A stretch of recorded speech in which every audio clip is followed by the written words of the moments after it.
మనము పరమగీతాలు ధ్యానిస్తూ ఉన్నాం. ఈరోజు 4వ వచనాన్ని మనము పరిశీలన చేయబోతా ఉన్నాము. దేవుని బిడ్డలారా, 4వ వచనాన్ని మనం చదువుకుందాం. నన్ను ఆకర్షించుము, మేము నీ యొద్దకు పరిగెత్తి వచ్చేదము. రాజు తన అంతఃపురములోనికి నన్ను చేర్చుకునను.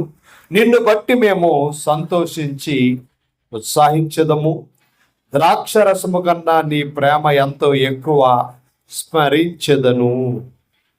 ఈ వచనాన్ని మనము ఆ వచన భావములో ఉన్న సత్యాలను మనము పరిశీలన చేయబోతా ఉన్నాము. దేవుని బిడ్డలారా, ఎలాంటి మనసుతో మనము దేవుణ్ణి ఆరాధించాలో కింద అంటాడు, యథార్థమైన మనసుతో వారు నిన్ను ప్రేమించుచు ఉన్నారు అని తన ప్రియుడైన సొలొమోను గురించి సోలమ్మెతి మాట్లాడుతున్న భావాన్ని మనం ఆలోచన చేసినప్పుడు, యోధా జాతి పట్ల దేవుడు ఎలాంటి ప్రేమను కనపరిచాడో ఆ ప్రేమకు సాదృశ్యముగా ఈ పరమగీత గ్రంథం యొక్క వాస్తవ విషయాలు మనము చక్కగా పరిశీలన చేస్తూ ఉన్నాము. దేవుని బిడ్డలారా, నన్ను ఆకర్షించుము ఆ పదాన్ని మనం ఆలోచన చేసినప్పుడు మానవ జీవితంలో ఆకర్షణ అనే పదం ఎంతో ఉన్నతంగా మనకు కనబడుతుంది, ఎంతో గొప్పగా కనబడుతుంది. దేవుని బిడ్డ,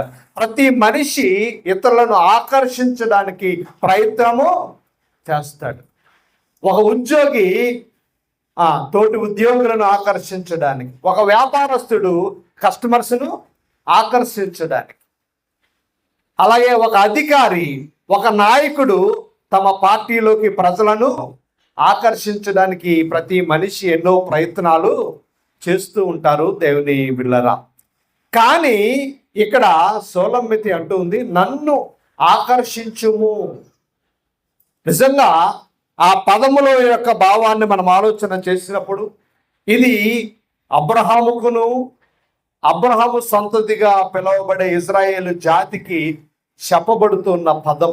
ఆ పదములో ఉన్న భావాన్ని మనం జాగ్రత్తగా ఆలోచన చేసినప్పుడు దేవుని బిడ్డలారా, అబ్రహామును దేవుడు ఆకర్షించాడు, అబ్రహామును దేవుడు పిలిచాడు. అబ్రహామును దేవుని పిలిచే పిలుపులో ఎంత అద్భుతమైన సత్యాలు మనకు కనబడతాయి. చాలాసార్లు అబ్రహాము యొక్క పిలుపుని గురించి, అబ్రహాము పట్ల దేవుని యొక్క ప్రణాళికను గురించి ఎంతో అద్భుతంగా మాట్లాడుతూ అబ్రహామును పిలిచేటప్పుడు ఒక అద్భుతమైన మాటను ఉపయోగించినట్లుగా లేఖనం మనకి బోధిస్తూ ఉంది. ఒకసారి ఆ మాట చూద్దామా? హెబ్రీయులకు రాసిన పత్రికలో అద్భుతమైన విషయాలు మనకి కనబడతాయి. దేవుని బిడ్డలారా, హెబ్రీయులకు రాసిన పత్రిక ఒక అద్భుతమైన మాట మేము ముందుంచి త్వరగా నేను ముందుకు వెళ్ళడానికి ఇష్టపడుతూ ఉన్నాను. హెబ్రీయులకు రాసిన పత్రిక తీసారా, 6వ అధ్యాయము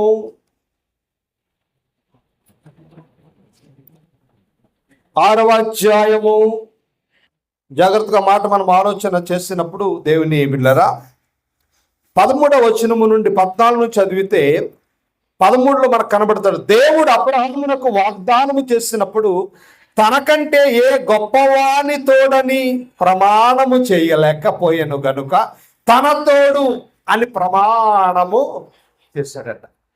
అబ్రహాము, ఇదిగో నా తోడు, నేను నీకు ప్రమాణం చేస్తున్నాను, నేను నిన్ను విస్తరింప చేస్తాను. అంటే అబ్రహామును దేవుడు ఆకర్షించడానికి, అబ్రహాము ఎవరు అంటే అన్యుడు మనందరికీ తెలుసు. అబ్రహాము ఆ కాలములో అన్య దేవతలను ఆరాధించే కుటుంబానికి చెందినవాడు, అన్య దేవతలతో సాంగత్యము కలిగిన వాడు, అన్య దేవతలతో జీవిస్తూ అన్యుడుగా బ్రతుకుతున్న అబ్రహామును దేవుడు పిలిచేటప్పుడట, ఇదిగో నా తోడని నేను నీకు ప్రమాణము చేస్తున్నాను. దేవుడు ఎందుకు ప్రమాణం చేశాడు అబ్రహాము కంటే? అబ్రహాముకు దేవుడు ఎవరో తెలియదు. అబ్రహాము అంతవరకు అన్యుల ప్రపంచంలో బ్రతికాడు, అన్య దేవత ఆరాధనలో బ్రతికాడు. కాబట్టి అబ్రహాముకి దేవుడు ఎవరో తెలియదు. కాబట్టి అబ్రహాముకి దేవాతి దేవుడు తన గురించి తాను ప్రత్యక్షపరుచుకుంటూ, నా తోడు, ఇదిగో నేను నిన్ను విస్తరింపచేస్తాను అని ప్రమాణం చేశాడు. 14వ వచనం అంటాడు, తన తోడని ప్రమాణము చేసి నిశ్చయముగా నేను నిన్ను ఆశీర్వదింతును, నిశ్చయముగా నేను నిన్ను విస్తరింపచేతును. అబ్రహామును దేవుడు ఆకర్షించిన విధమును చూసినట్లయితే దేవుని యొక్క ఉన్నతమైన స్థాయిని విడిచిపెట్టి కదా, సర్వలోక సృష్టికర్త అయిన దేవుడు తన స్థాయిని విడిచిపెట్టి ఒక సామాన్యుని వలె అబ్రహాము దగ్గరకు వచ్చి దేవుడు మాట్లాడుతున్నాడు అని గ్రంథకర్త వ్రాస్తూ ఉన్నాడు. ఏమని మాట్లాడుతున్నాడు? నా తోడు, ఇదిగో నేను నీకు ప్రమాణము చేస్తున్నాను. అబ్రహామును ఆకర్షించడానికి దేవుడు ఆ పని చేసినట్లుగా లేఖనం మనకి బోధిస్తూ ఉంది.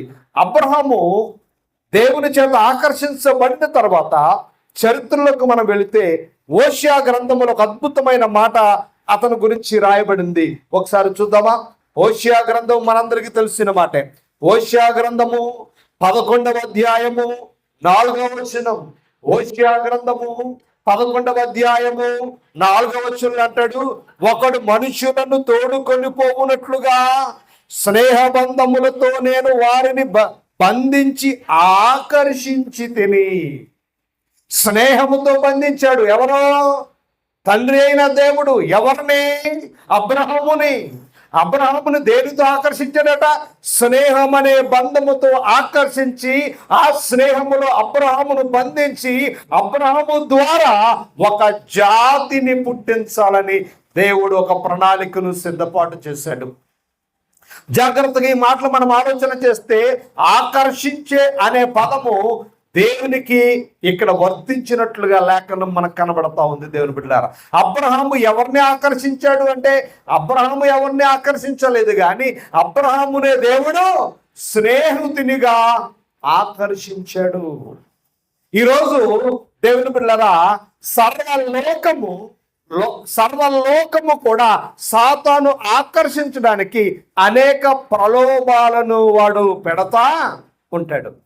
మనుషులను ఆకర్షించడానికి, మనుషులను తన వైపు ఆకర్షించడానికి సాతాను ఎన్నో రకాల ప్రయత్నాలు చేస్తూ ఉంటాడని లేఖనం మనకి బోధిస్తూ ఉంది. దేవుని బిడ్డలారా, అబ్రహామును ఆకర్షించిన దేవుడు సర్వలోకాన్ని ఆకర్షించడానికి, లోకమంతటిని తన వైపును నడిపించడానికి తన కుమారుడైన యేసుక్రీస్తును ఈ లోకానికి, ఈ భూమి మీదకి పంపించినట్లుగా లేఖనం మనకి బోధిస్తా ఉంది. దేవుని బిడ్డలారా, మోషే ఇశ్రాయేలు ప్రజల గురించి మాట్లాడుతూ ఒక అద్భుతమైన పదాన్ని ఉపయోగించాడు. ఒకసారి చూద్దామా?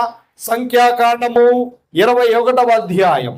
సంఖ్యాకాండము 21వ అధ్యాయము 8-9 వచనాలు అంటాడు, మోషే ప్రజల కొరకు ప్రార్థన చేయగా, యెహోవా నీవు తాపకరమైన సర్పముల వంటి ప్రతిమను చేయించి స్తంభము మీద పెట్టుము, అప్పుడు ఆ కలవరపడిన ప్రతి వాడును దాని వైపు చూసి బ్రతుకునని మోషేతో చెప్పాను.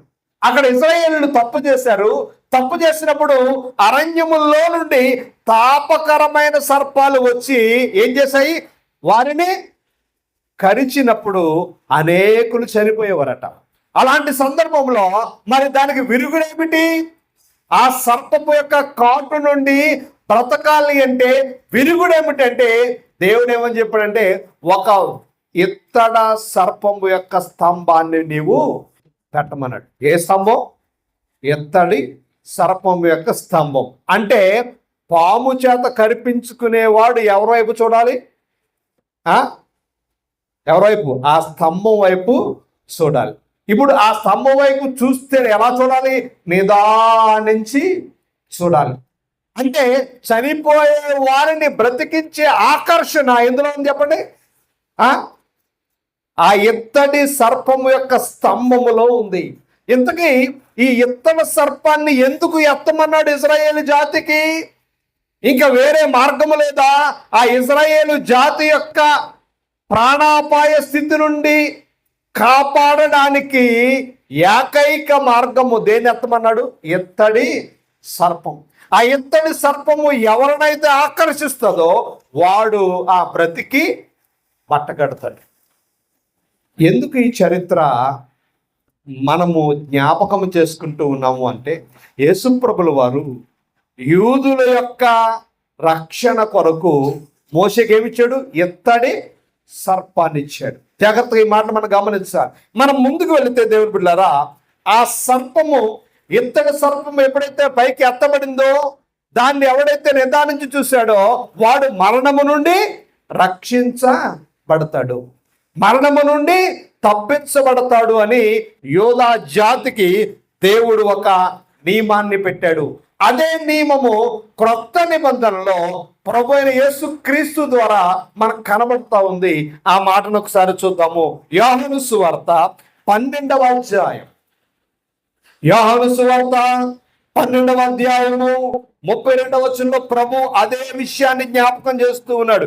ఏమంటున్నాడు తెలుసా? నేను భూమి మీద నుండి పైకి ఎత్తబడిన ఎడల అందరినీ నా యొద్దకు ఆకర్షించుకుందునని చెప్పాను. అంటే పాత నిబంధనలో చావు బ్రతుకుల్లో ఉన్న వాళ్ళని ఆకర్షించిందండి ఇత్తడి సర్పము. ఇత్తడి సర్పము ఆకర్షించి చనిపోయే వారిని బ్రతికించింది. ఇప్పుడు అదే రీతిగా ప్రభువు లోకాన్ని ఆకర్షించి మరణము నుండి దేనికి నడిపిస్తున్నాడు? ఆయన జీవములోనికి నడిపిస్తూ ఉన్నాడు. ఇప్పుడు జాగ్రత్తగా మనం ఆలోచన చేస్తే పరమగీతంలో షోలమిత అంటుంది, నన్ను ఆకర్షించు అంటే, ఆకర్షణ అనే పదానికి అర్థం ఏమిటంటే మరణములో నుండి జీవములోనికి దాటి పోవుట. ఆకర్షణ. వాళ్ళు యూదులు ఆ అరణ్యములో ఆ పాము కాటు నుండి ఆ మరణ ఛాయల నుండి వారు జీవములోనికి అడుగు పెట్టడానికి వారిని ఆకర్షించింది ఇత్తడి సర్పము. ఇప్పుడు కొత్త నిబంధన కాలములో లోకములో ఉన్న మరణ ఛాయలో ఉన్న మరణాంధకారములో ఉన్న లోకాన్ని జీవములోనికి నడిపించడానికి యేసు ప్రభు ఎత్తబడ్డాడు. ఆయన అందరినీ ఆకర్షించాడు అని లేఖనం చెబుతా ఉంది. దేవుని బిడ్డలారా, మనమందరం ఇక్కడికి వచ్చాము అంటే, మనమందరము దేవుని సన్నిధిలో ఉన్నాము అంటే, మనమందరము మందిరములో ఉన్నాము అంటే మనల్ని ఆకర్షించిన వాడు దేవాతి దేవుడే. దేవుడు ఆకర్షించకపోతే ఎవరు దేవుని మందిరానికి రారు. మందిరానికి వెళ్ళాలని అనిపించదు. చాలా సందర్భాల్లో ఎక్కడికైనా వెళ్ళడానికి మనుషులు ఇష్టపడతారు, కానీ ప్రార్థనకు రావడానికి మాత్రం చాలా మందికి వెళ్తారు. కొంతమంది అంటారు, సిగ్గండి నాకు. దేనికి సిగ్గా? ఏంటి మందిరానికి రావడానికి సిగ్గా? మందు తాగడానికి, అబద్ధాలు ఆడడానికి, తప్పుడు పనులు చేయడానికి, పనికి మళ్ళీ పనులు చేయడానికి అప్పుడు రాదా సిగ్గు? అయ్యో నేను అబద్ధం ఆడుతున్నాను, నా పరువు పోతే, నేను తప్పు చేస్తున్నాను, నా పరువు పోతే, నేను పనికి మళ్ళీ పని చేస్తున్నాను, నా పరువు పోతే, అప్పుడు రాదా సిగ్గు? ఏమండి, మందిరానికి రావడానికి సిగ్గా? ఏమండి, ఎంత దౌర్బల్యమైన మాటలు చూడండి. పనికి మాలిన మాటలవి. తప్పుడుగా ప్రవర్తించడానికి లేని సిగ్గు, పనికి మాలిన కార్యాలు ప్రోత్సహించడానికి లేని సిగ్గు, లోకభూయిష్టమైన జీవితాన్ని జీవించడానికి లేని సిగ్గు, దేవుని మందిరానికి రావడానికి సిగ్గట. నేను మీకు చెబుతా ఉన్నాను, దేవుడు మనల్ని ఆకర్షించకపోతే మనం ఇక్కడికి వచ్చి కూర్చోలేం. యోహాను సువార్త 6వ అధ్యాయంలో మాట కనబడుతుంది. యోహాను సువార్త 6వ అధ్యాయము 45వ వచనం అంటాడు. యోహాను సువార్త 6వ అధ్యాయము 45వ వచనం, నన్ను పంపిన తండ్రి వాణిని ఆకర్షించితేనే గాని ఎవడును నా యొద్దకు రాడు. ఎవడు మందిరానికి రాడు. నువ్వు రమ్మని 100 సార్లు పిలిచినా, రండి బాబు రండి బాబు రండి బాబు రండి బాబు అని 100 సార్లు పిలిచినా, 100 సార్లు ప్రయాసపడినా దేవుడు ఆకర్షిస్తేనే గాని ఎవడు దేవుని మందిరానికి రాడు, దేవుని సన్నిధిలో అడుగు పెట్టలేడు. దేవుని బిడ్డలారా, ఆకర్షణ అనే మాటకు అర్థం ఏంటి? మరణములో నుండి జీవములోనికి దాటిపోవుట. నన్ను ఆకర్షించము. దేవుడిని ఆకర్షించాడు అంటే మరణములో నుండి జీవములోనికి వచ్చాము. దేవుడు నీ కుటుంబాన్ని ఆకర్షించాడంటే లోకములో నుండి వెలుగులోనికి వచ్చాము. కాబట్టి సోలొమోను అంటుంది, నన్ను ఆకర్షించు, మరణ ఛాయలో నుండి జీవములోనికి దేవుడు నన్ను ఆకర్షించాడని ఆ వాక్య భావం మనకి చెబుతా ఉంది దేవుని బిడ్డలారా. అదే మాట యేసు ప్రభువు చెప్పాడు. ఏమని చెప్పాడు? యోహాను సువార్త 8వ అధ్యాయము 28వ వచనం అంటాడు.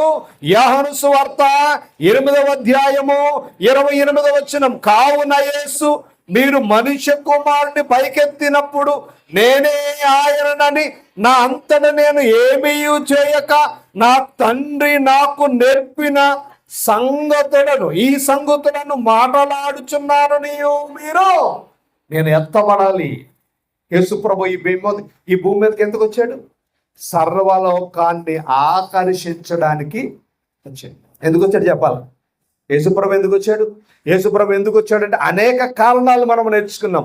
అందులో ఒక కారణము లోకాన్ని ఆకర్షించడానికి ఆయన వచ్చాడు. ఎవరిని ఆకర్షించడానికి? లోకాన్ని ఆకర్షించడానికి, అంటే మరణములో నుండి జీవములోనికి నడిపించడానికి యేసు ప్రభు ఎత్తబడ్డాడు అని ఎంతో స్పష్టముగా లేఖనము చెబుతా ఉంది. అదే మాట పరమగీతాల్లో రాయబడింది. దేవుని బిడ్డలారా, మరలా చదువుదాం. ఆ పరమగీతాలు 1వ అధ్యాయము 4వ వచనం అంటున్నాడు, నన్ను ఆకర్షించము, మేము నీ యొద్దకు పరిగెత్తుకుని వచ్చేదము. మేము అనగా అబ్రహాము సంతానము, ఇజ్రాయేలు జనాంగము. దేవుడు యూదా జాతిని ఆకర్షించాడు. లోకములో నుండి వారిని ప్రత్యేకపరచాలని ఆశపడ్డాడు. ఎందుకు యూదులను దేవుడు ఎన్నుకున్నాడు? ఎందుకు యూదులను దేవుడు కోరుకున్నాడు? ఎందుకు ముందుగా యూదులను దేవుడు ఆకర్షించాడు? అందరినీ దేవుడు ఎందుకు ఆకర్షించలేకపోయాడు? కేవలం యూదులను మాత్రమే దేవుడు ఎందుకు ఆకర్షించాడు చెప్పాలి. కేవలం యూదులను దేవుడు ఎందుకు ఆకర్షించాడు అంటే, మనం చరిత్రలోనికి వెళితే అందరినీ ఒకే రీతిగా ప్రేమించిన దేవుడు, అందరినీ ఒకే రీతిగా ఇష్టపడిన దేవుడు. మీరు ఫలించి అభివృద్ధి పొందండి అంటే ఆదాము దగ్గర నుండి నోవహు కాలానికి వచ్చినప్పటికీ మనుషులందరూ ఏమైపోయారు? చెడిపోయారు. మనుషులందరూ నాశనం అయిపోయారు. అప్పుడు నోవహు ద్వారా సువార్తను ప్రకటించాడు. జలప్రళయం రాబోతుంది, మీ బ్రతుకులు మార్చుకోండి, మీ జీవితాన్ని మార్చుకోండి, మీరు రక్షణ పొందండి అని చెప్తే ఒక్కడు కూడా తిరిగి రాలేదు. అప్పుడు అందరూ జల సమాధి అయిపోయారు. అందరూ ఏమైపోయారు? జల సమాధి. ఎవరు మిగిలారు? నోవహు కుటుంబం మాత్రమే మిగిలి. ఏ కుటుంబం? నోవహు కుటుంబం ద్వారా దేవుడు అనుకున్నాడు, పాపమంతా చచ్చిపోయింది, మరణ ఛాయలన్నీ పోయాయి, నోవహు కుటుంబం ద్వారా మరలా పరిశుద్ధమైన జనాంగాన్ని పుట్టించాలనుకున్నాడు దేవాది దేవుడు. అనుకున్నప్పుడు నోవహు జాతిలో నుండే మరలా ఏం స్టార్ట్ అయింది? పాపము ప్రారంభించబడింది, శాపము ప్రారంభించబడింది, అన్యాయము ప్రారంభించబడింది, అక్రమము ప్రారంభించబడింది. మరలా జనాభా పెరిగారు, లోకమంతా పాపమైపోయి బాబేలు గోపురాన్ని కట్టారు. దేవునితో సమానంగా అయిపోవాలి మేమని. ఏమైపోవాలని? దేవునితో మేము సమానంగా అయిపోవాలని గోపురాన్ని కడితే దేవుడు వారిని తారుమారు చేశాడు. అప్పుడు అనుకున్నాడంట దేవుడు, అందరినీ నేను మార్చాలి అంటే ముందు ఒక జాతిని నేను ఏర్పాటు చేసి వారికి దైవక్రమాన్ని నేర్పించి వారి ద్వారా లోకాన్ని ఆకర్షించాలనుకున్నాడట. ఎవరి ద్వారా? ఒక జాతి ద్వారా. అందుకుని దేవుడు మొట్టమొదటిగా అబ్రహామును ఆకర్షించి అబ్రహాము ద్వారా ఒక జాతిని తయారు చేసి ఆ జాతి ద్వారా దేవుడు లోకాన్ని ఆకర్షించాలనుకున్నాడు. ఇది 2వ ప్రణాళిక. మీరు జాగ్రత్తగా ఆలోచన చేయాలి దేవుడు. అప్పుడు అబ్రహాము మొట్టమొదటిగా అబ్రహామును ఆకర్షించాడు దేవుడు. అబ్రహాంతో చెప్పాడు, నీ జనాంగాన్ని నేను ఒక ప్రత్యేకమైన జనాంగంగా తయారు చేస్తాను. వాళ్ళు ఈ లోకంలో ఉన్న ప్రజల వలె ఉండరు. వారి జీవిత విధానం ఒకలాగా ఉంటుంది, వారి ప్రవర్తన ఒకలాగా ఉంటుంది, వారి యొక్క సంస్కృతి ఈ లోకానికి సంబంధం లేకుండా ఉంటుంది అని దేవుడు అబ్రహాముతో చెప్పినప్పుడు, దేవుని బిడ్డలారా, ఆకర్షించబడిన యూదులు లోకాన్ని ఆకర్షించే స్థాయిలోనికి వారు వెళ్ళలేక చెప్పండి పోయారు. లోకాన్ని ఆకర్షించడానికి బదులు లోకములో వారు కలిసి పోయారు. లోకాన్ని ఆకర్షించాలి. లోకాన్ని ఆకర్షించి లోకమంతటిని దేవుని యొద్దకు తీసుకురావలసిన యోధా జాతి లోకములో కలిసిపోయి భ్రష్టత్వంలోకి వెళ్ళిపోయారు దేవుని బిడ్డలారా. అందుకే ఆ జాతిలో నుండే ప్రభు అయిన యేసుక్రీస్తు ఆ భూమి మీదకి వచ్చి ఏం చేశాడు? లోకాన్ని ఆకర్షించాడు అని లేఖనము చెబుతా ఉంది. ఒకసారి చరిత్రలోకి వెళదామా? ఒక అద్భుతమైన మాట నేను మీకు జ్ఞాపకం చేయాలని ఆశపడుతూ ఉన్నాను. మేము నీ యొద్దకు పరిగెత్తుకుని వచ్చేదము. ఆ మాటలో ఉన్న భావాన్ని మనము చూసినప్పుడు ద్వితీయోపదేశ కాండము 30వ అధ్యాయము 3వ వచనం అంటాడు. ద్వితీయోపదేశ కాండము 30వ అధ్యాయము 3వ వచనంలో, నీ దేవుడైన యెహోవా చెరలోని మిమ్మును తిరిగి రప్పించును, ఆయన మిమ్మును కరుణించి నీ దేవుడైన యెహోవా ఏ ప్రజల్లోనికి మిమ్మును చెదరగొట్టును వారిలో నుండి తాను మిమ్మును సమకూర్చి రప్పించెదను. మేము మరలా పరిగెట్టుకొని వస్తాము అనే మాటకు అర్థం ఏమిటంటే, చెదిరిపోయిన యూదులు మరలా తిరిగి దేవుని యొద్దకు వచ్చే కాలం. నేను మిమ్మల్ని ప్రశ్న అడుగుతున్నా, అప్పుడు చెదిరిపోయారు కదా, ఎప్పుడు యెరూషలేము దేవాలయము అగ్ని చేత కాల్చబడింది. ఎప్పుడు? క్రీస్తు శకం 70లో. క్రీస్తు శకం 70లో ఇజ్రాయేలు జాతికి దేశమే లేకుండా పోయింది. ప్రజలందరూ చెదిరిపోయారు. ఎవరందరూనే? ఇజ్రాయేలు జాతి అంతా చెదిరిపోయారు. జాగ్రత్తగా ఈ మాట మీరు గమనించాలి దేవుని బిడ్డలారా. ఇజ్రాయేలు జాతి అంతా చెదిరిపోయారు. చెదిరిపోయిన వారందరూ మరలా ఏం చేయబడాలి? సమకూర్చబడాలి. చెదిరిపోయిన వాళ్ళందరూ ఏం చేయబడాలి? సమకూర్చబడాలి. నేను అడుగుతున్నాను, ఇప్పటికి వారు సమకూర్చబడ్డారా? ఇజ్రాయేల్ దేశం ఏర్పడిందా లేదా? 1947 మందంతా 47 కదా, వాళ్ళు 47 48. వాళ్ళకి మనకి 11 నెలలు ఎన్నో తేడా. 1948లో ఇజ్రాయేల్ దేశం ఏర్పడింది. అంటే ఇంచుమించు ఇప్పుడు ఎన్ని సంవత్సరాలు? 50 అనుకోండి, 72 సంవత్సరాలు అయింది వాళ్ళకి. ఏమొచ్చి? స్వాతంత్రం వచ్చి 72 సంవత్సరాలు అయినా ఇజ్రాయేలు దేశంలో యూదులు ఎంతమంది ఉన్నారు అంటే 90 లక్షల మంది ఉన్నారు. 1 కోటి మంది ఉంటారేమో. ఎంతమంది? కానీ ప్రపంచంలో ఉన్న యూదులందరూ ఇజ్రాయేలు దేశానికి ఇప్పటికీ తిరిగి రాలేదు. అమెరికాలో న్యూయార్క్ కదా, న్యూయార్క్ రాష్ట్రం ఉంది. ఆ న్యూయార్క్ రాష్ట్రంలోనే ఇంచుమించు 60 నుంచి 70 లక్షల మంది ఉన్నారు. ఎవరో? యూదులు. ఎక్కడ? అమెరికా దేశంలో. మన భారతదేశంలో కూడా ఎక్కడున్నారు? మన భారతదేశంలో కేరళలో యూదులు ఉన్నారు. మన భారతదేశంలో ఇంకెక్కడ? చెన్నైలో యూదులు ఉన్నారు. మన ఆంధ్రాలో ఎక్కడ? గుంటూరులో కూడా యూదులు ఉన్నారు. అంటే యూదులందరూ ఇంకా చేర్చబడలేదు. ఒక దినం వీళ్ళందరూ పరిగెట్టుకుని వెళ్ళే రోజు ఒకటి ఉంది. వీళ్ళందరూ ఎప్పుడు పరిగెట్టుకుని వెళతారు ఒక దేశానికంటే? ప్రభు యొక్క రాకటకు ముందు దేవుని పెట్టారు. జాగ్రత్తగా మనం ఆలోచన చేసినప్పుడు, అంటే షోలంగితి యోధా జాతి జీవితంలో జరగబోయే అద్భుతమైన సత్యాలను చెబుతా ఉంది. యూదులను మరలా దేవుడు ఆకర్షిస్తాడు. అప్పుడు యూదులందరూ ఎక్కడికి వస్తారంట? వారికి ఇవ్వబడిన దేశానికి వారు తిరిగి వస్తారు. జాగ్రత్తగా ఈ మాటలు మనం ఆలోచన చేయాలి దేవుని బిడ్డలారా. ఇప్పటికీ కూడా యూదులు యేసుప్రభువుని రక్షకుడిగా ఎందుకు అంగీకరించరు అంటే, ఈ ప్రవచనము యేసుప్రభులు వారి జీవితంలో నెరవేర్చబడలేదు. మెస్సయ్య యూదులందరినీ ఏకము చెయ్యాలి. యేసుప్రభుని యూదులు ఎందుకు అంగీకరించలేదో 9 కారణాలు చెప్పాను. వీడియో ఉంది, మీకు అవకాశం ఉన్నప్పుడు చూడండి. యేసుప్రభుని వాళ్ళు ఎందుకు అంగీకరించలేదో 9 కారణాలు బైబిల్ రెఫరెన్స్తో సహా మరి చెప్పబడింది దేవుని బిడ్డలారా. కానీ ఆ యూదులందరినీ ఒక దినాన్న దేవుడు ఆకర్షిస్తాడు అని ఈ వచనం మనకి చెబుతా ఉంది. ఇంకా మనం ముందుకు వెళితే 147వ కీర్తన 2వ వచనం అంటాడు, ప్రవచనం ఇది. 147వ కీర్తన 2వ వచనం, యెహోవా యెరూషలేమును కట్టువాడు, చెదరిన ఇజ్రాయేలీలను పోగు చేయువాడు ఆయనే. క్రీస్తు పూర్వము 1000వ సంవత్సరములో రాయబడిన కీర్తన ఇది. క్రీస్తు పూర్వము 1000వ సంవత్సరములో కీర్తనకారుడు మాట్లాడుతున్నాడు. ఏమంటున్నాడంటే, యెహోవా మరలా యెరూషలేమును కడతాడు, చెదిరిపోయిన ఇశ్రాయేలులందరినీ పోగు చేస్తాడు. జాగ్రత్తగా ఈ మాటలు మనం ఆలోచన చేయాలి దేవుని బిడ్డలారా. ఈ యొక్క వచనాన్ని మనం ఆలోచన చేయాలి. అద్భుతమైన సత్యాన్ని మనము పరిశీలన చేయాలి.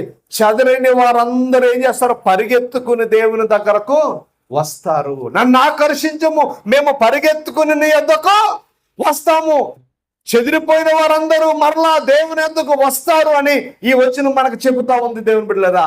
మరలా పరమగీతాలకు మనకి వెళితే ఆ కింద వచనం చదివితే ఏమంటున్నాడు? నన్ను ఆకర్షించము, మేమందరము పరిగెత్తుకుని నీ యొద్దకు వస్తాము. రాజు తన అంతఃపురములో నన్ను చేర్చుకొనును. అంతఃపురము, రాజుగారు చెదిరిపోయిన యూదులందరినీ చేర్చుకుంటాడు. జాగ్రత్తగా మనం ఆలోచన చేయాలి. యూదుల చరిత్రలో అంతఃపురము దేనికి పోల్చబడింది అంటే, అంతఃపురం అనగా రాజు యొక్క విలాసవంతమైన జీవితం. అంతఃపురంలో ఏముంటది? రాజుగారి యొక్క విలాసవంతమైన జీవితం ఎందులో ఉంటుంది? అంతఃపురములో ఉంటది. అంటే మీకు అర్థం కావడానికి దేవుడు చెరల్లో నుండి వారితో చెప్పాడు, నేను మిమ్మలను పాలు తేనెలు ప్రవహించే దేశానికి, ఏ దేశము? పాలు తేనెలు ప్రవహించే దేశము అంతఃపురముతో పోల్చబడింది దేవుని బిడ్డలారా. ఆ మాట చూద్దామా? యెషయా గ్రంథము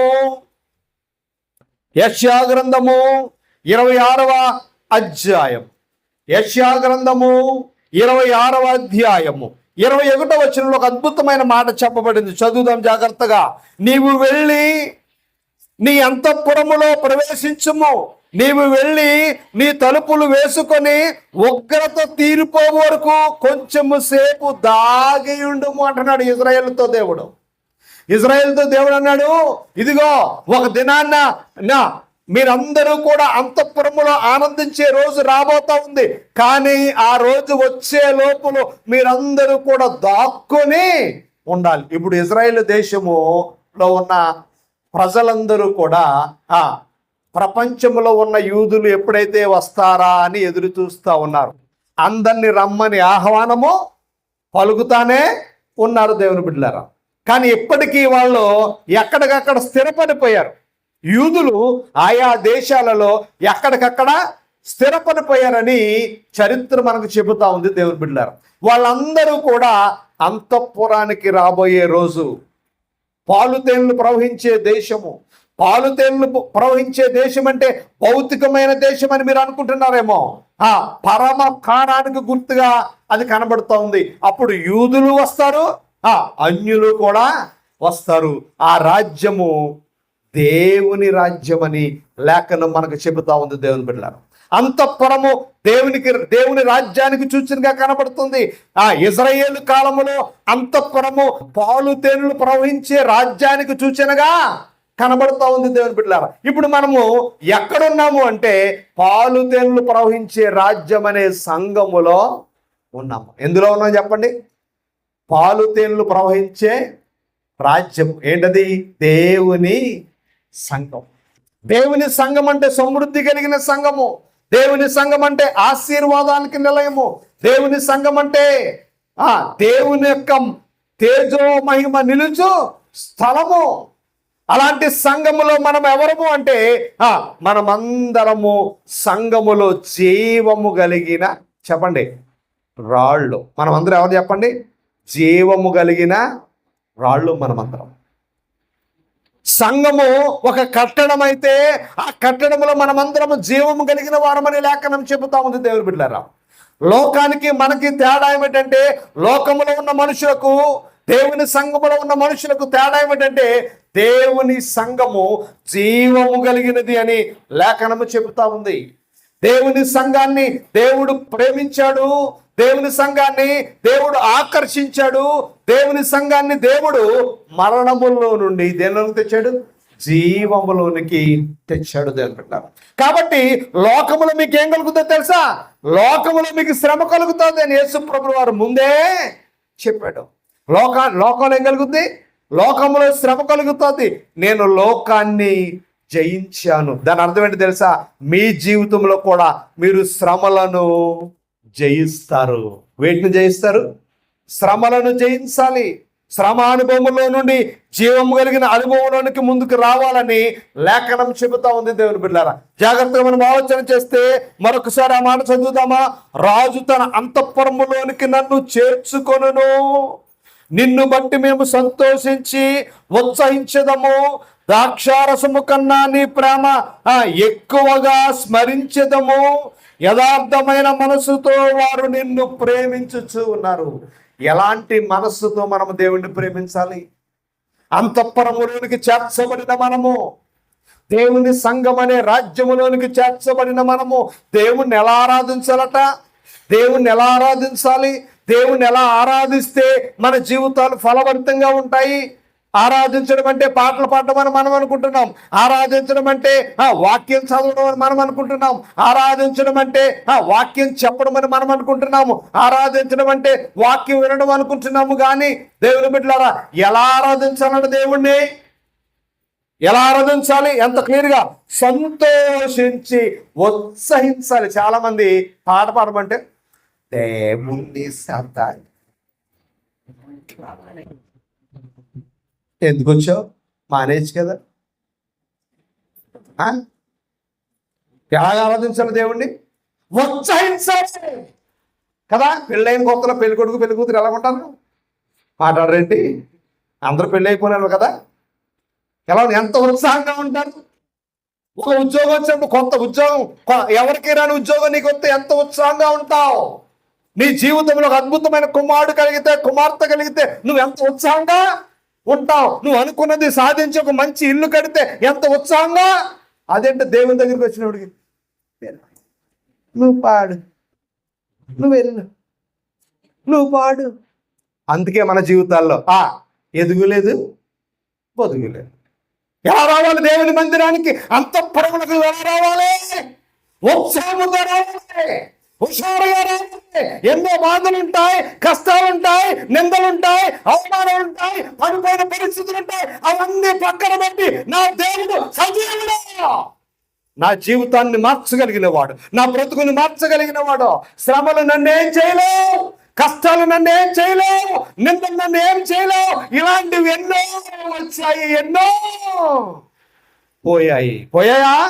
ఎన్నో వచ్చాయి, ఎన్నో పోయాయి, పోతాయి. ఏది శాశ్వతమో కాదో. అల్పకాల శ్రమలు. ఏ శ్రమలు ఇవి? అల్పకాల శ్రమలు. అల్పకాల శ్రమలు చుట్టుకుని, అల్పకాల బాధలు చుట్టుకుని, అల్పకాల వేదనలు చుట్టుకుని నువ్వు దేవుని దగ్గరకు ఉత్సాహముగా రాలేక పోతున్నావు. ఉత్సాహముగా దేవుణ్ణి మహిమపరచలేక పోతున్నావు. కానీ దేవుని సన్నిధికి ఎలా రావాలట? దేవుని రాజ్యములోనికి, అంతఃపురానికి ఉత్సాహముతో రావాలి. ఎంత అద్భుతమైన మాట! ఎలా రావాలంట? సంతోషించాలి, సంతోషముతో రావాలి, ఉత్సాహముతో రావాలి. ఒక అద్భుతమైన మాట అంటాడు కీర్తన గ్రంథం 45వ కీర్తన 15వ వచనం అంటాడు, ఉత్సాహ సంతోషములతో వారు వచ్చుచున్నారు, రాజనగరిలో ప్రవేశించుచున్నారు. దేవుడి మందిరానికి రాగానే నీ ముఖం వెలిగిపోవాలి, బాధలన్నీ పారిపోవాలి. నేను చూసి ఏం పారిపోవాలి? బాధలు పారిపోవాలి, కష్టాలు పారిపోవాలి, శ్రమలు పారిపోవాలి, నిందలు పారిపోవాలి, అవమానాలు పారిపోవాలి, దారిద్ర్యం పారిపోవాలి. నీ ముఖంలో సంతోషమే రాజ్యమేలాలి, సంతోషం కనబడాలని లేఖనం స్పష్టంగా చెబుతా ఉంది. నిజమే, మన జీవితాల్లో బాధ వచ్చినప్పుడు మనం సంతోషంగా ఉండలేము, కష్టం వచ్చినప్పుడు మనం సంతోషంగా ఉండలేము, నింద వచ్చినప్పుడు మనం సంతోషంగా ఉండలేము. ఎందుకంటే మానవ స్వభావం, మనుషులు మనం బలహీనము దేవుని బిడ్డలారా. చాలా సందర్భాల్లో ఎంతో వేదనతో నేను వెళ్ళి వాక్యం చెప్పిన సందర్భాలు ఉన్నాయి. బాధతో వెళ్ళి వాక్యం చెప్పిన సందర్భాలు ఉన్నాయి. ఎందుకో తెలుసా? సాతానుగాడు నీ సంతోషాన్ని దొంగిలించడానికి, నిన్ను అవమానపరచడానికి చూస్తాడు, నిన్ను హేళన చేయడానికి చూస్తాడు. నీ సంతోషాన్ని దొంగిలించడమే వాడి యొక్క ప్రధాన ఎజెండా. సాతానుగాడి యొక్క ప్రధాన ఎజెండా ఏంటి? సంతోషాన్ని దొంగిలించడం. కానీ దేవుని పిల్లలుగా దేవుని సన్నిధికి మనం వచ్చి ఏం చేయాలి? సంతోషించి ఉత్సహించాలని లేఖనం చెబుతా ఉంది. ఇంకా మనం ముందుకు వెళితే దేవుని పిల్లరా 107వ కీర్తనలో అంటాడు. దానికి ముందుగా 9వ కీర్తన చదువుదాం. 9వ కీర్తన తీసారా? 9వ కీర్తన ఒక అద్భుతమైన మాట రికార్డు చేయబడింది. 9వ కీర్తన 2వ వచనం అంటాడు, మహోన్నతుడా నేను నిన్ను గూర్చి సంతోషించి హర్షించుచూ ఉన్నాను. దేవుని సన్నిధిలో ఏం చేయాలి? సంతోషం. దేవుని సన్నిధిలో సంతోషం, దేవుని సన్నిధిలో సంతోషం, దేవుని సన్నిధిలో ఆనందం, దేవుని సన్నిధిలో ఆనందం. సంతోషం కనపడాలి నీ ముఖములో, సంతోషం కనపడాలి నీ స్వరములో, సంతోషం కనపడాలి నీ ఆలోచనలో, సంతోషం కనపడాలి నీ యొక్క సమస్తములో. ఎంత అద్భుతమైన మాట కీర్తనకుడు అంటూ ఉన్నాడు, మహోన్నతుడా నేను నిన్ను గూర్చి సంతోషిస్తాను. ఎక్కడున్నాడు? దేవుని సన్నిధిలో ఎవరున్నారు? దేవుడు ఉన్నాడు. దేవుని చూడగానే మనకి ఏం కలగాలి చెప్పండి కదా? అయినా కానీ మందిరానికి వచ్చి సంతోషంగా లేదంటే మనం ఎవరు చూడలేదు? దేవుని దగ్గరికి వచ్చి చెప్పాలి.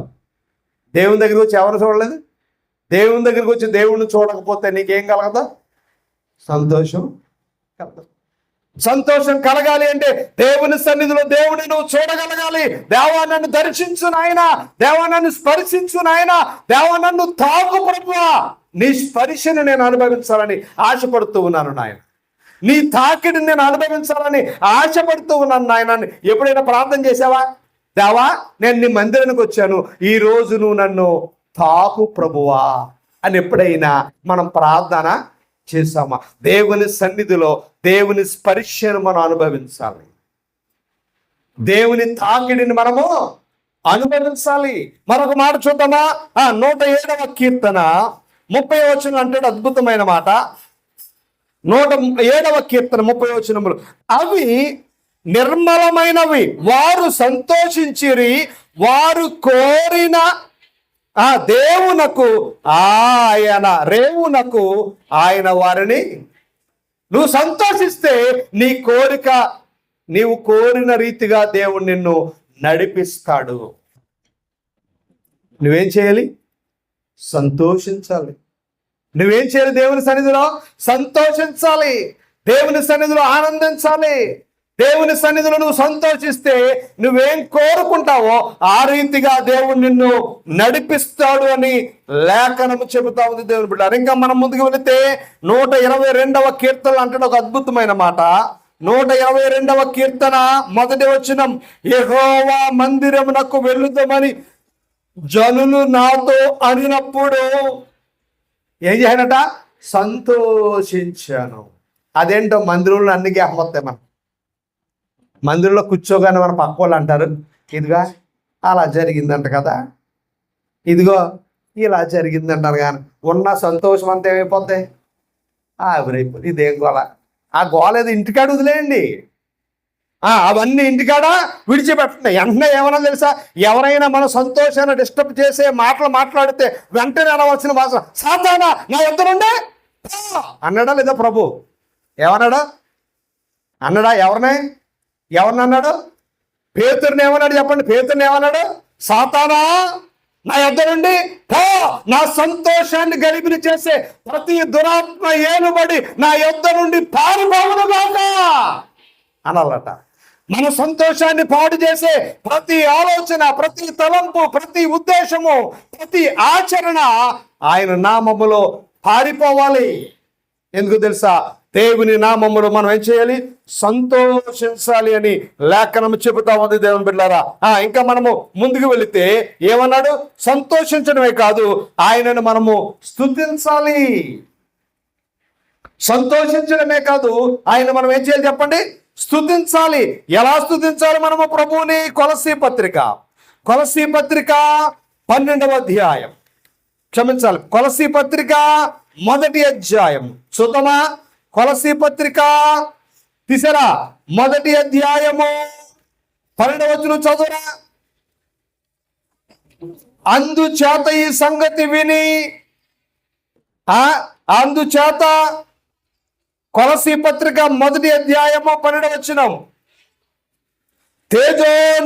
తేజోవాసులైన పరిశుద్ధుల స్వాస్థ్యములో పారివాలగుటకు మనము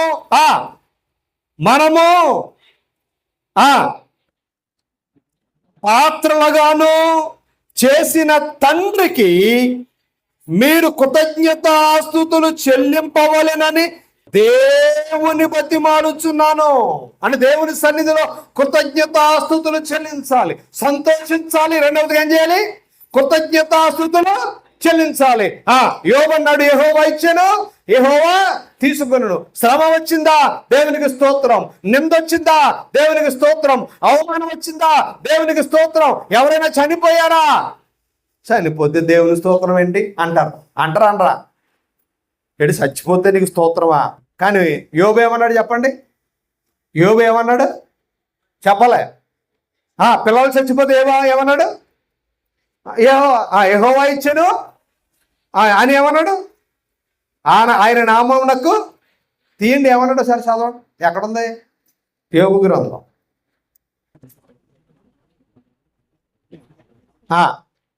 తీసారా?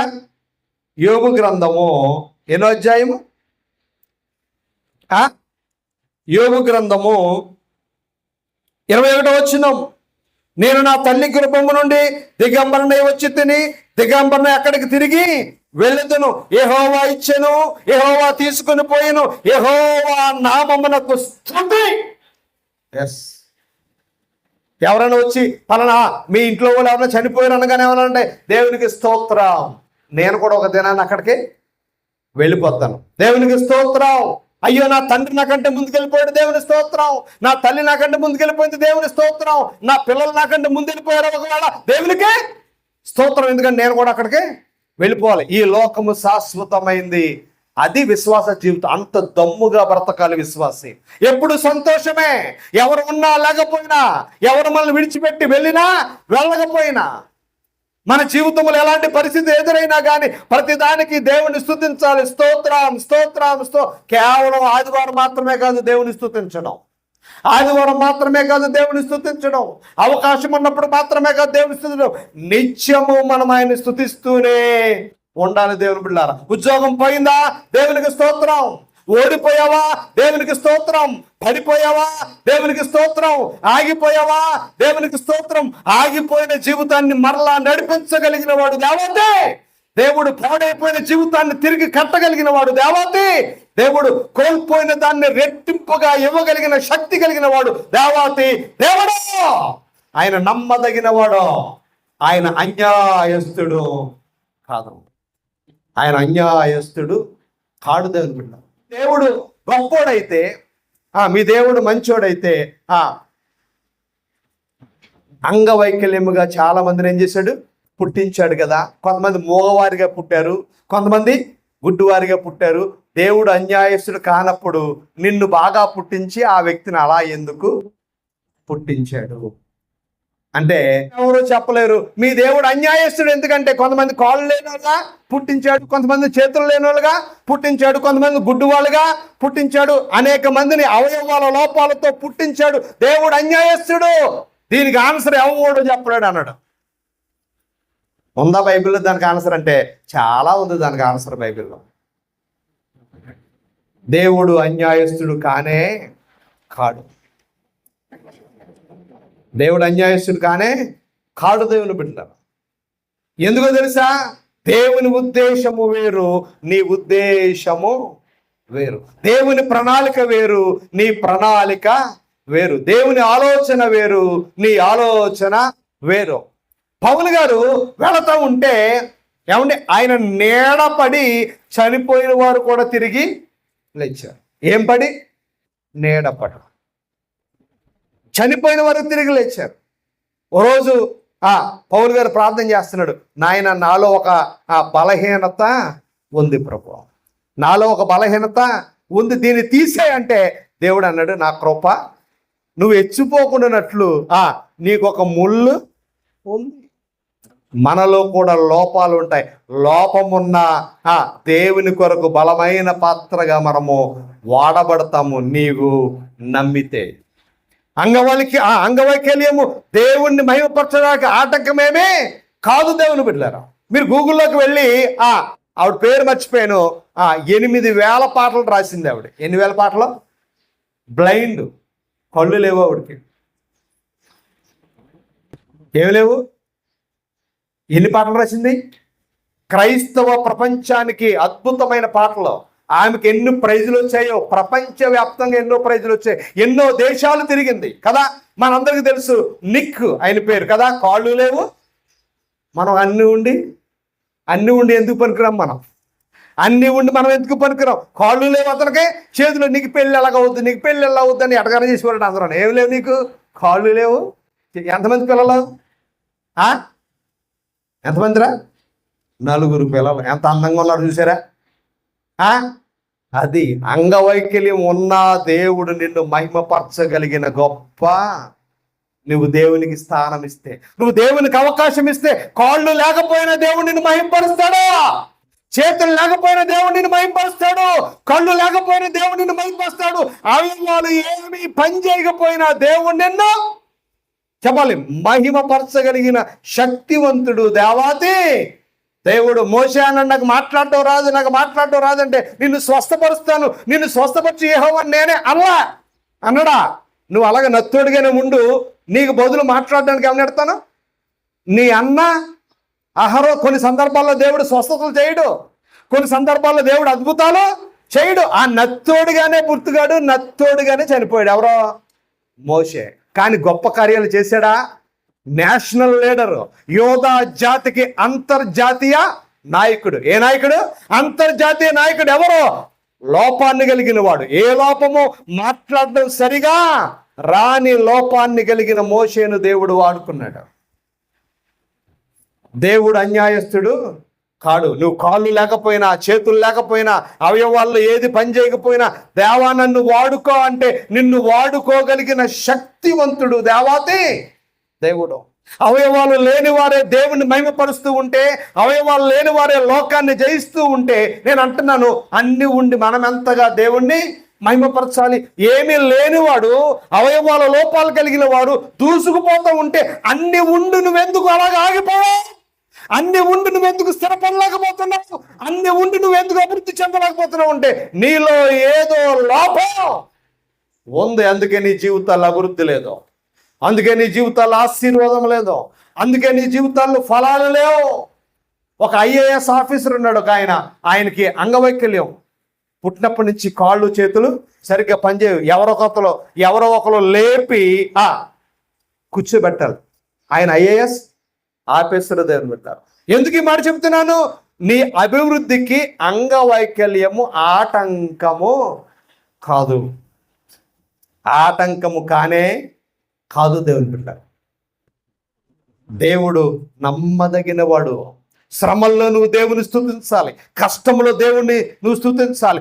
ఓడిపోయినప్పుడు, పడిపోయినప్పుడు, చెడిపోయినప్పుడు, ఎవరు నిన్ను పట్టించుకోనప్పుడు, లోకమంతా ఏకమైపోయినప్పుడు, నీ జీవితం అంధకారం అయిపోయింది చూసావా? అంధకార సమయంలో ఈ అంధకారాన్ని బట్టి దేవానికి స్తోత్రము నాయన, అంధకారములో కూడా నేను సజీవముగా ఉన్నాను ప్రభా. లోకమంతా విడిచిపెట్టేసింది, నేను సజీవంగా ఉన్నాను.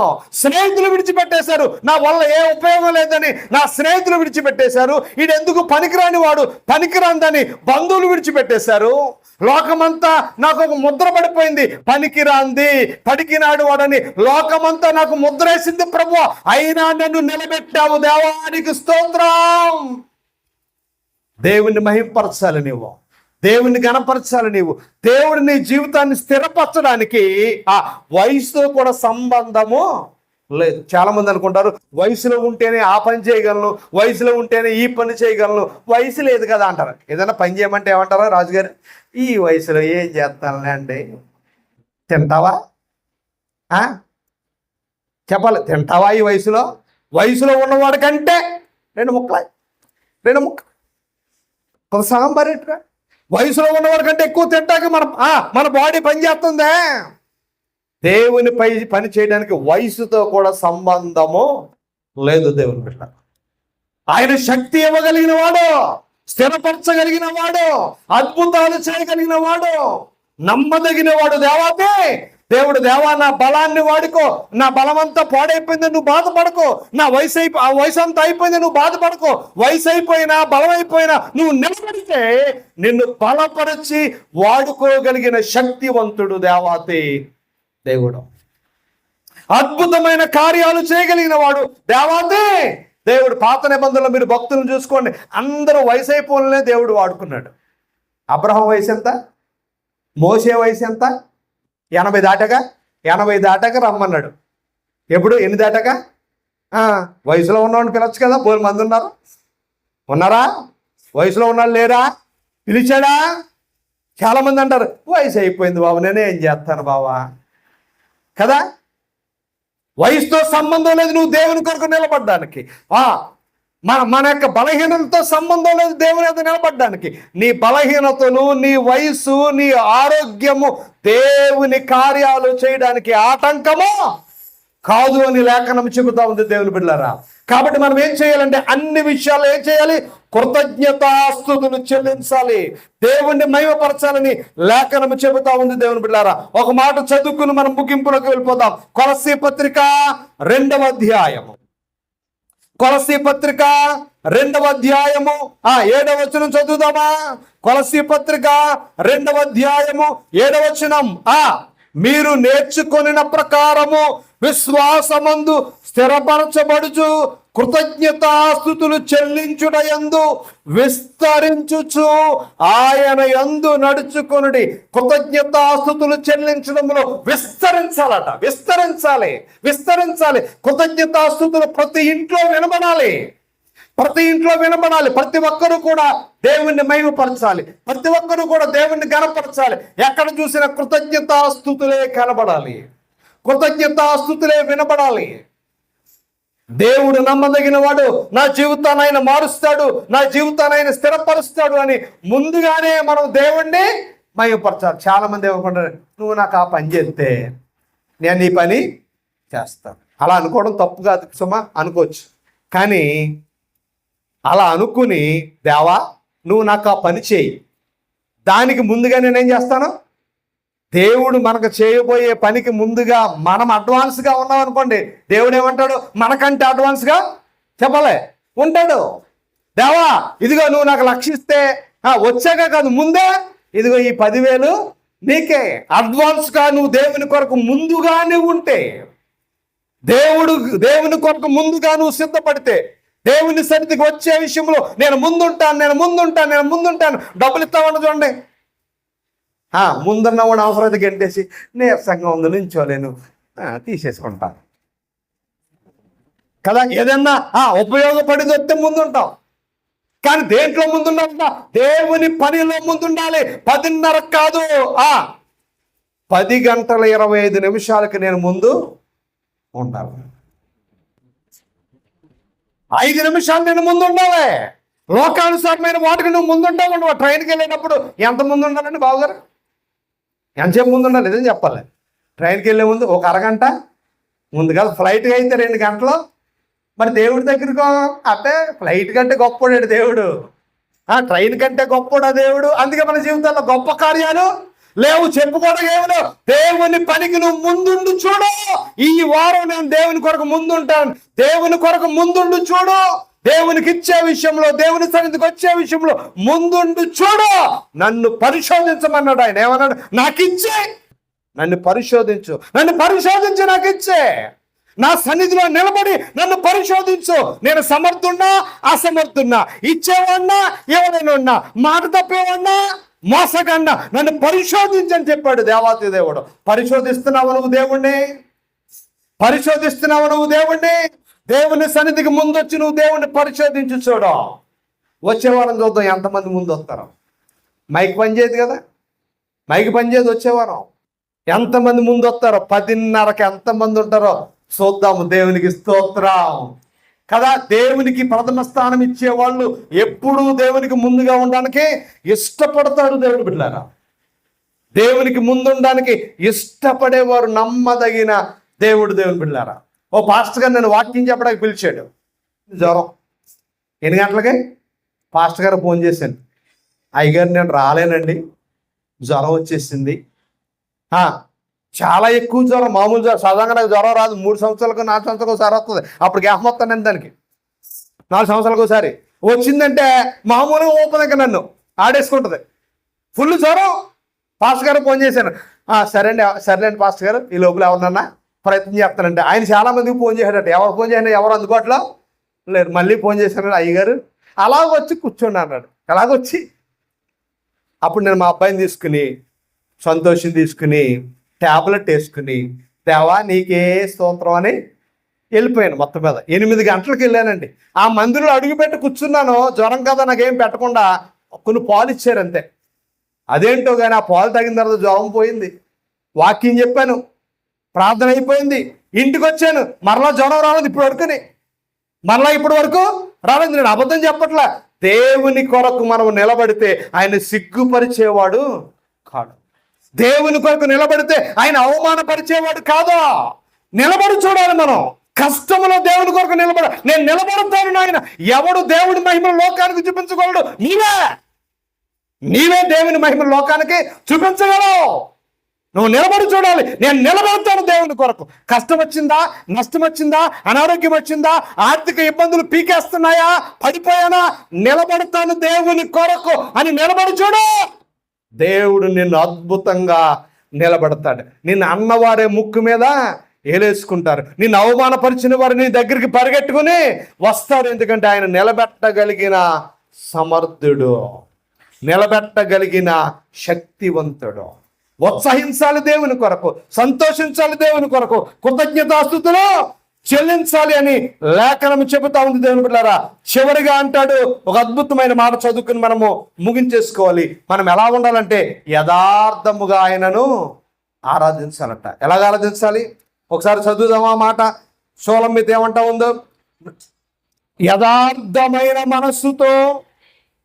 ఆ యథార్థమైన మనస్సు, యథార్థంగా మనం ప్రభువును ప్రేమించాలి. యథార్థం అంటే ఉన్నది ఉన్నట్లుగా మనం దేవుని దగ్గర మాట్లాడాలి. ఎందుకంటే దేవుని దగ్గర ఏది మనం దాయలేము. బైబిల్లో ఒక మాట ఉంది, యథార్థవంతులకు ఆయన ఏ మేలు చేయకమాడు అని ఒక మాట చదువుకుందాం. 112వ కీర్తన అంటాడు కీర్తనకారుడు, 112వ కీర్తన 2వ వచనం అంటాడు, వాని సంతతి వారు భూమి మీద బలవంతులగుదురు, యథార్థవంతుల వంశపు వారు.